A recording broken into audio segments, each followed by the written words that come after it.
오늘 하나님 말씀은 구약 성경 잠언 제23장입니다.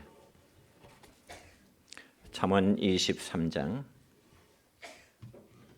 구약 성경 937페이지입니다.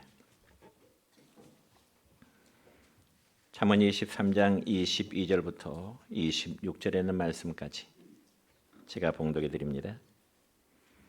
너를 낳은 아비에게 청종하고 내 늙은 어미를 경히 여기지 말지니라. 진리를 사되 팔지는 말며 지혜와 훈계와 명철도 그리할지니라. 의인의 아비는 크게 즐거울 것이요 지혜로운 자식을 낳은 자는 그로 말미암아 즐거울 것이니라. 내 부모를 즐겁게 하며 너를 낳은 어미를 기쁘게 하라. 내 아들아, 내 마음을 내게 주며 내 눈으로 내 길을 즐거워할지어다. 아멘.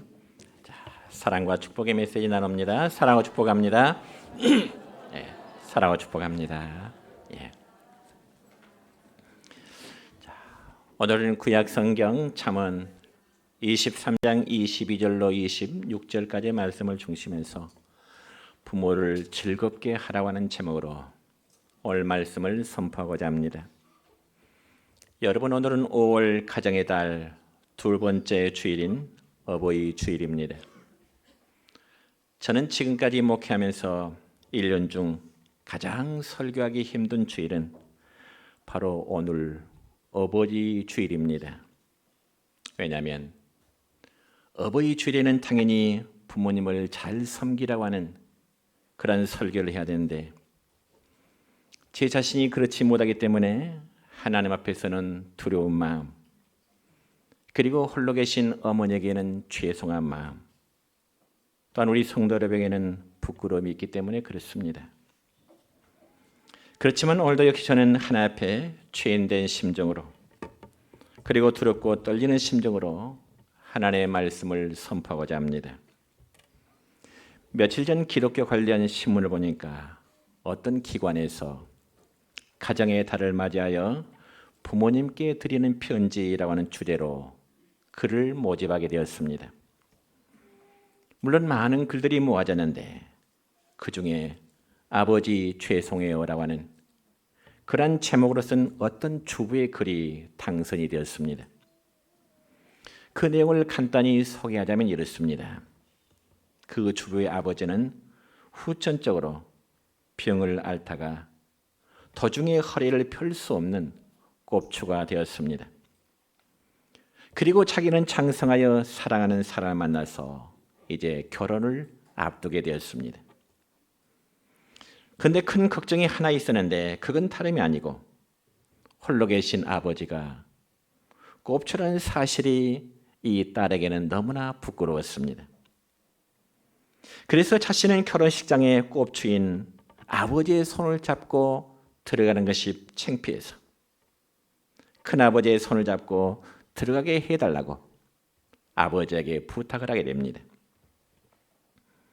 그러자 결혼식 날 아버지는 딸의 행복을 위해서 몸이 좋지 않다는 이유로 결혼식장에 나가지를 않고 대신 큰아버지의 손을 잡고 입장해서 행복한 결혼식을 잘 마쳤습니다.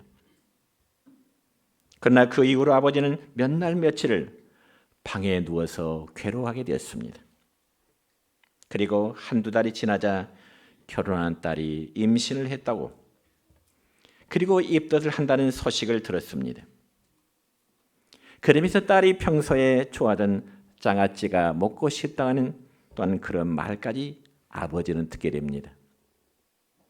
그저 아버지는 장아찌를 준비해가지고 딸의 집을 찾아가게 됩니다. 그렇지만 차마 꼽추의 모습을 이 사돈에게 보이고 싶지가 않았던 거예요. 그래서 아버지는 동네 구멍가게에 물건을 맡기고 지금 집으로 다시금 내려가고 있는 중이라고 딸에게 전화로만 하게 됩니다. 그러자 그때서야 이 주부는 불편하신 몸으로 먼 길을 왔다가 사랑하는 외동딸을 보지도 못하고 달리는 차창 밖을 한없이 바라보며 눈물을 질 그 아버지를 생각하니까 가슴이 찢어지는 듯한 그런 느낌을 갖게 된 것입니다. 그래서 이 주부는 어버이날에 아버지의 깊은 사랑을 생각하면서 용서의 글을 올려드렸는데 그 글 가운데 가슴을 뭉클한 내용 중에 이런 글이 있어서 한번 소개하고자 합니다. 한번 뱉은 말은 다시 거두어 들을 수 없듯이 한번 저지른 효도도 역시 거두어 들을 수는 없다.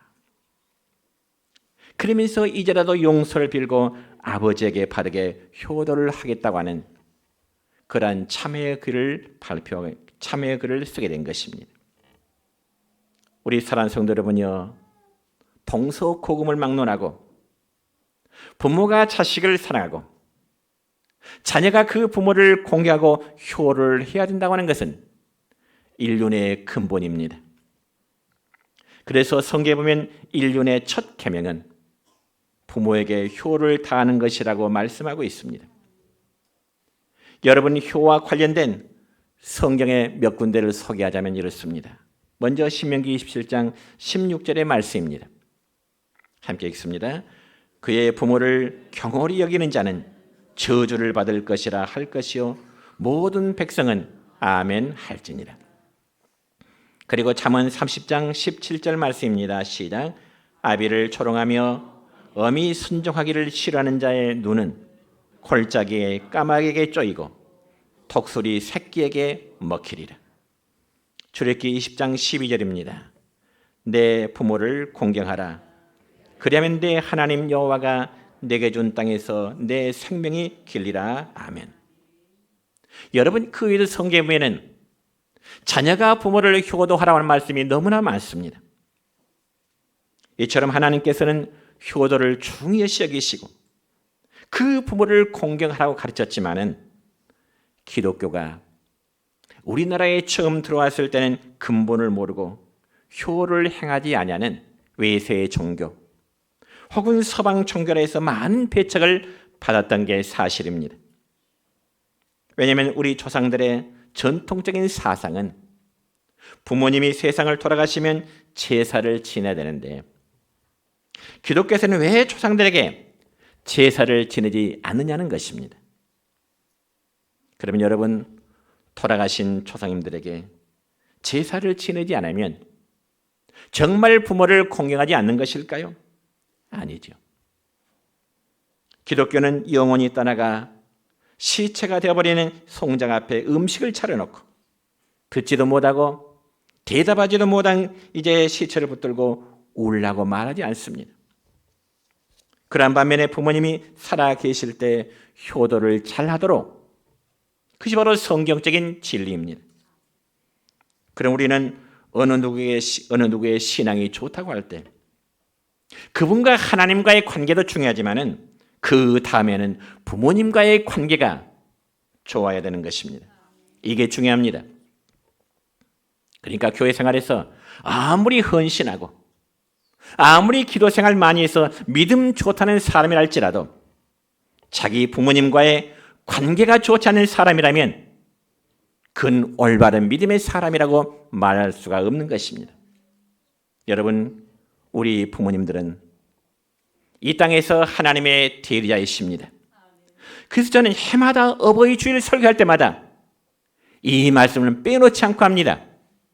육신의 부모님은 하나님의 대리자이십니다. 그러므로 자녀들은 하나님을 섬기는 심정으로 부모님들을 섬겨야 되는 것입니다.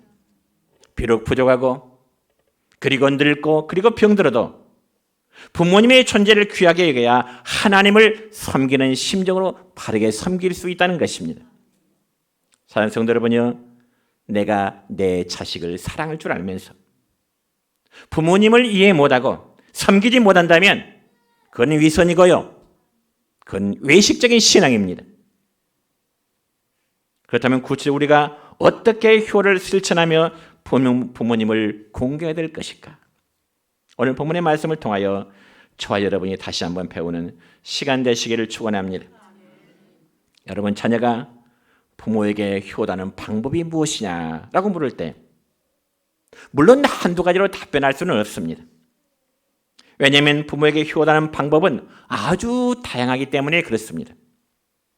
그렇지만 이 시간 우리는 오늘 봉독한 본문의 말씀의 범위 안에서 몇 가지의 사실을 깨닫고자 하는데, 첫째로 아버지에게 청종하는 것이 효도라고 말씀하고 있습니다.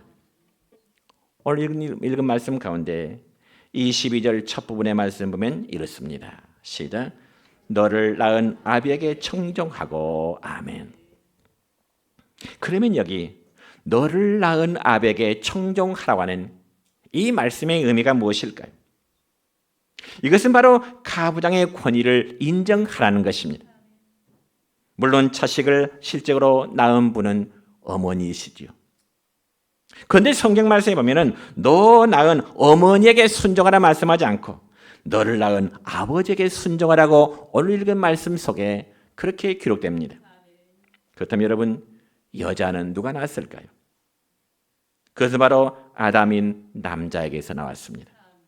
그래서 성경에는 남자는 여자의 머리라고 말씀하고요. 믿음의 조상인 아브라함의 아내 사내는 자기의 남편을 향하여 우리 나의 주님, 나의 주님 그렇게 불렀습니다. 그러니까 남편을 자기 주인으로 인정했다는 말씀입니다.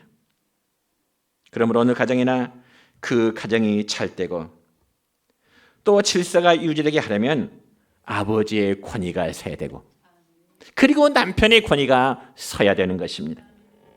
그런데 가정에서 아버지의 권위가 상실되고 또한 아내가 남편의 권위를 무시할 때 그 가정은 절대로 행복할 수가 없습니다.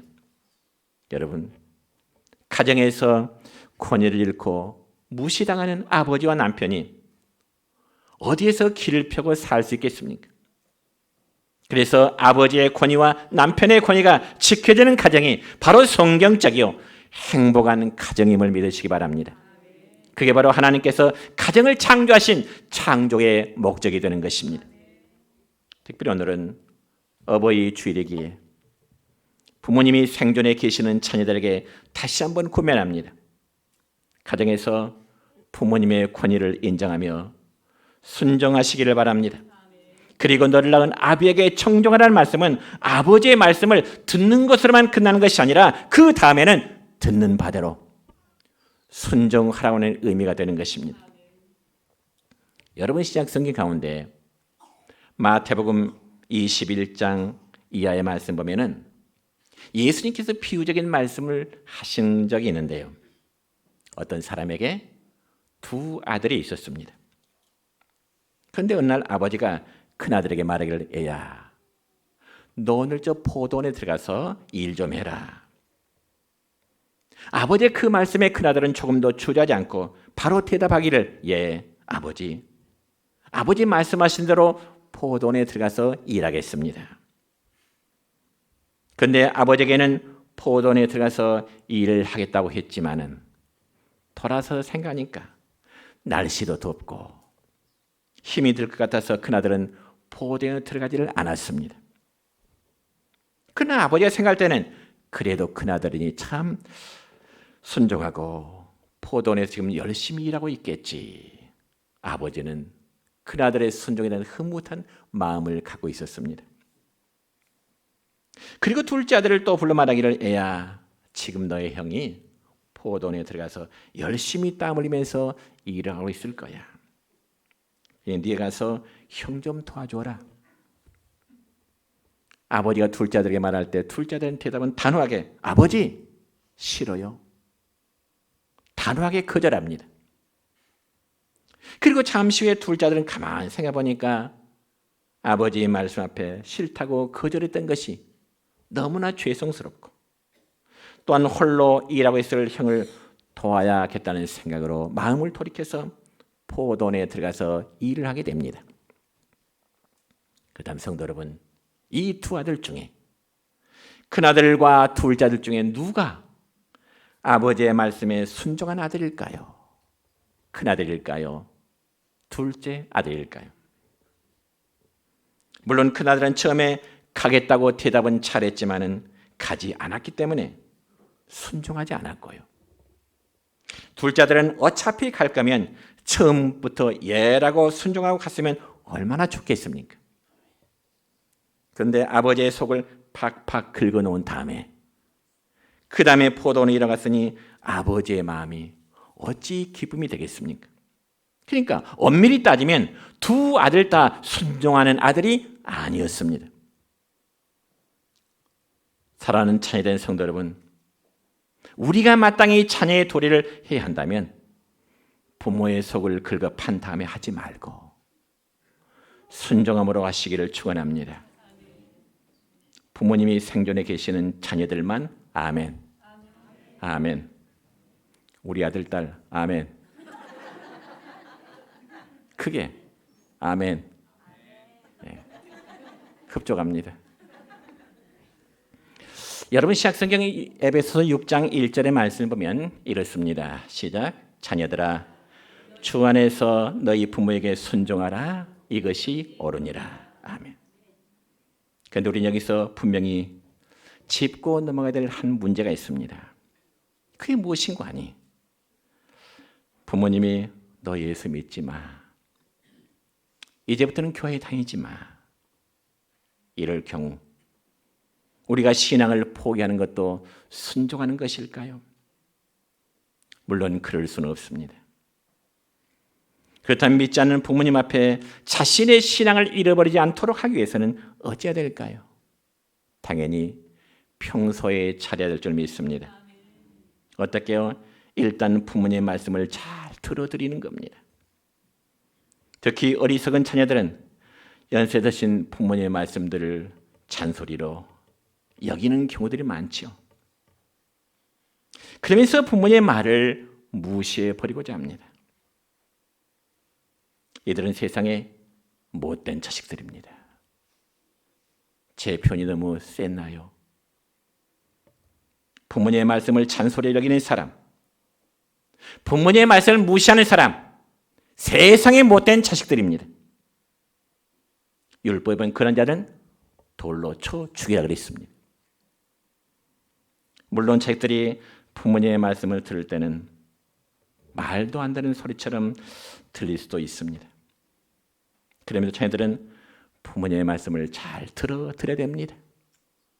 저의 말이 아니라 성경의 말씀입니다. 하나님의 말씀입니다. 어떤 분이 말하대요.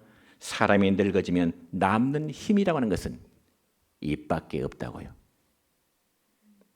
저는 그 말에 전적으로 동감하고 싶습니다. 연세가 드실수록 우리의 부모님들은 모든 일에 간섭하고 싶고요. 알고 싶고요. 그 간섭이 말로 표현되어집니다.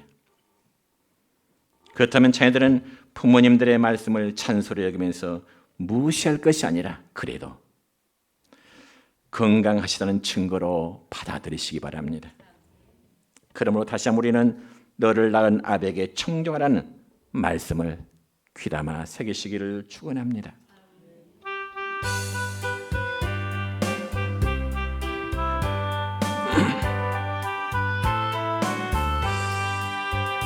나의 사랑하는 책 비록 헤어졌으나 어머니의 무릎 위에 앉아서 재미있게 듣던 말 그때 일을 지금도 내가 잊지 않고 기억합니다.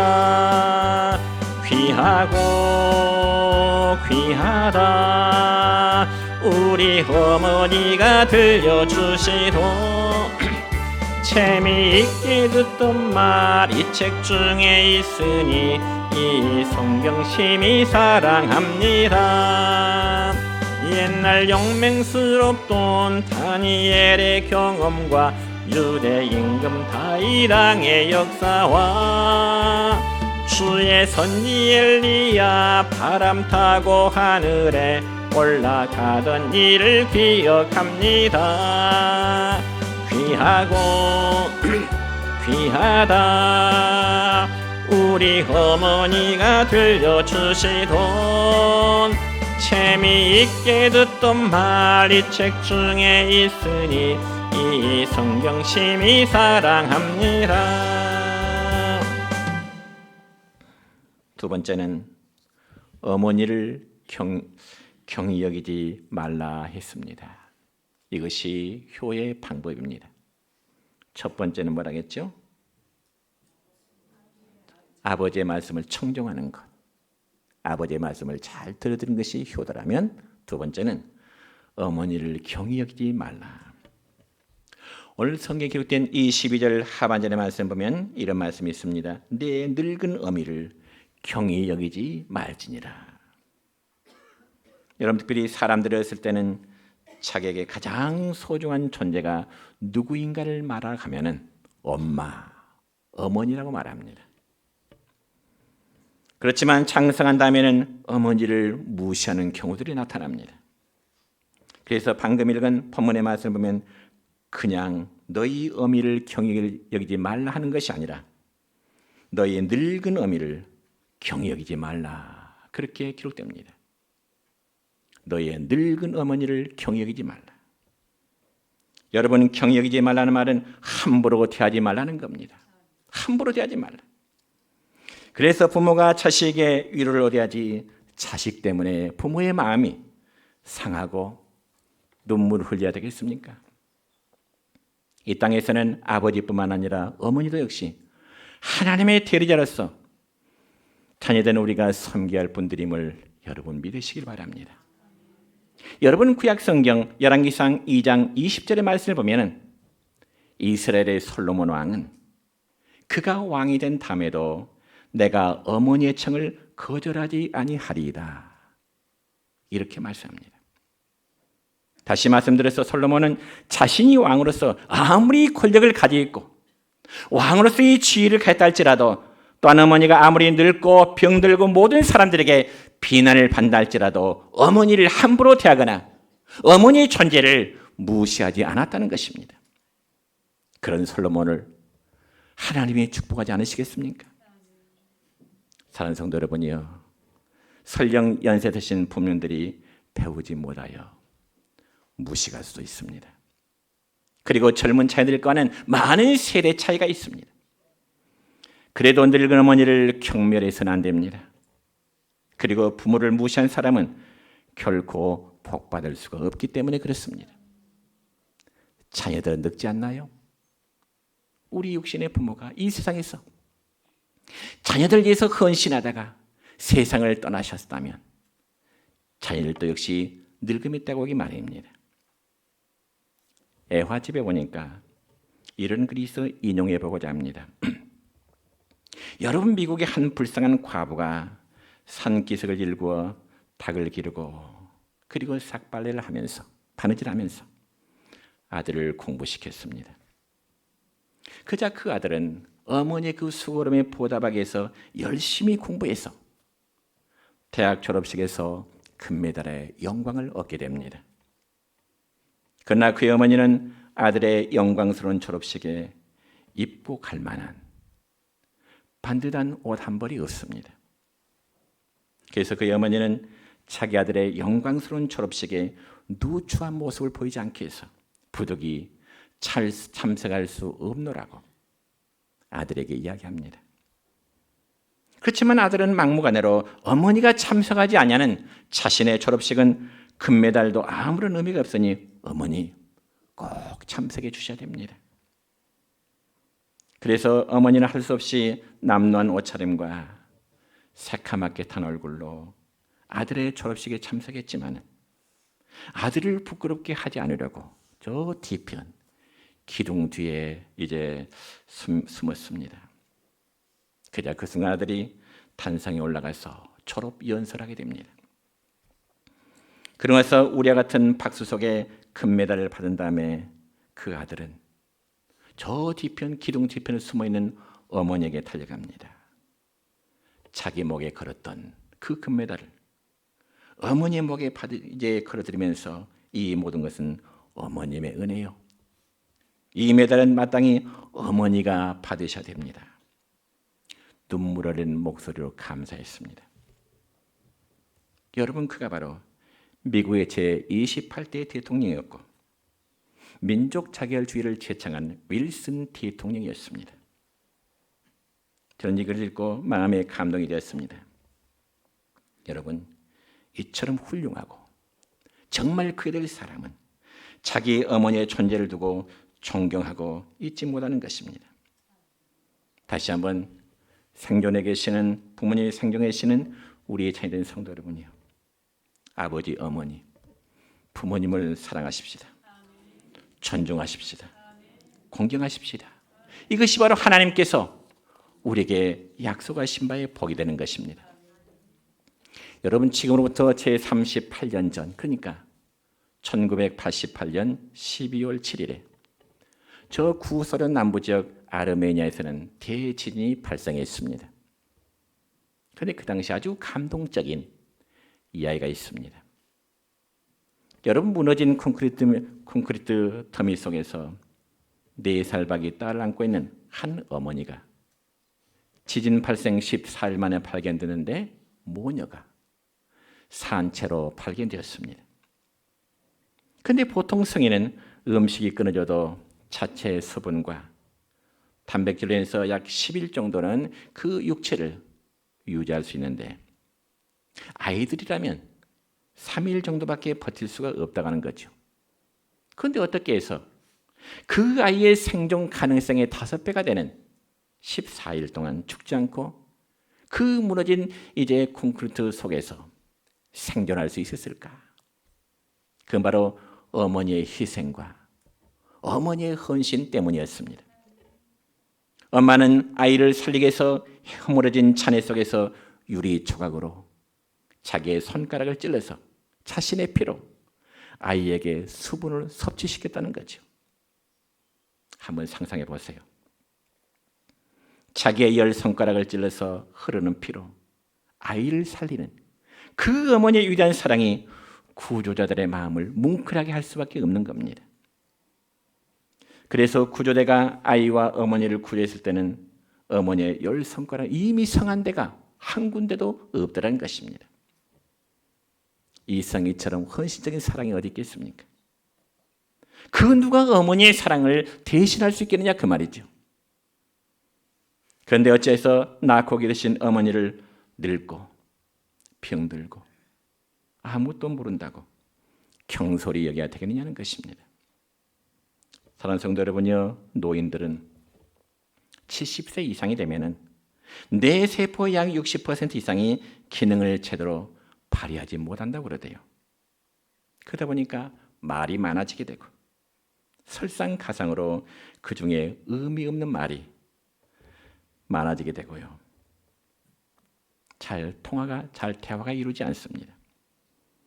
그렇다고 치더라도 자녀된 자는 늙어 연세 드신 부모님을 경히 여기서는 안 되는 것입니다.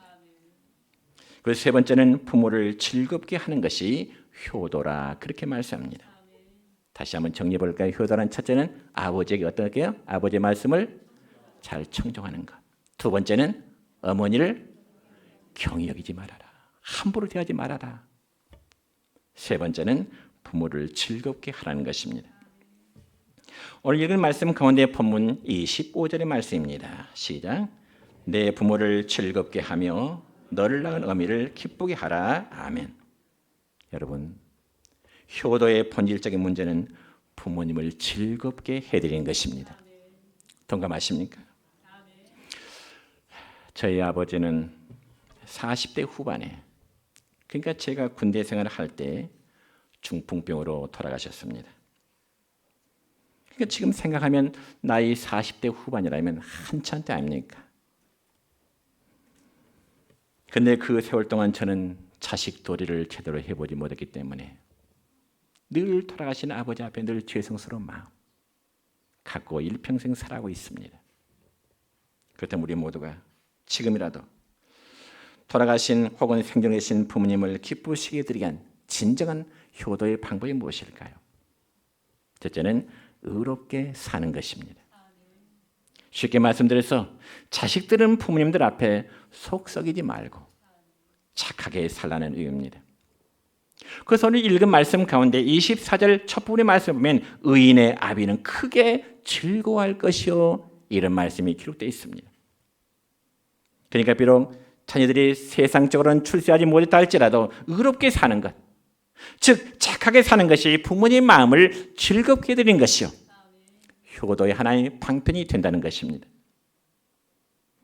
그와는 반대로 불의한 방법으로 돈을 모아서 허위오시가면서 죄를 짓고 사는 것은 바로 불효인 것입니다. 여러분 성경 잠언 16장 8절의 말씀을 볼까요? 이런 말씀이 있습니다. 시작. 적은 소득이 공의를 겸하면 많은 소득이 불의를 겸하는 것보다 나으니라. 아멘. 이 말씀을 생각해 보세요. 적은 소득이 공의를 겸하면 많은 소득이 불의를 겸하는 것보다 낫다. 그러니까 부정하고 더러운 많은 소득보다는 비록 적은 소득이랄지라도 그것이 땀 흘림의 대가로 의롭게 떳떳하게 벌어둔 돈이라면 그게 더 아름답다는 것입니다.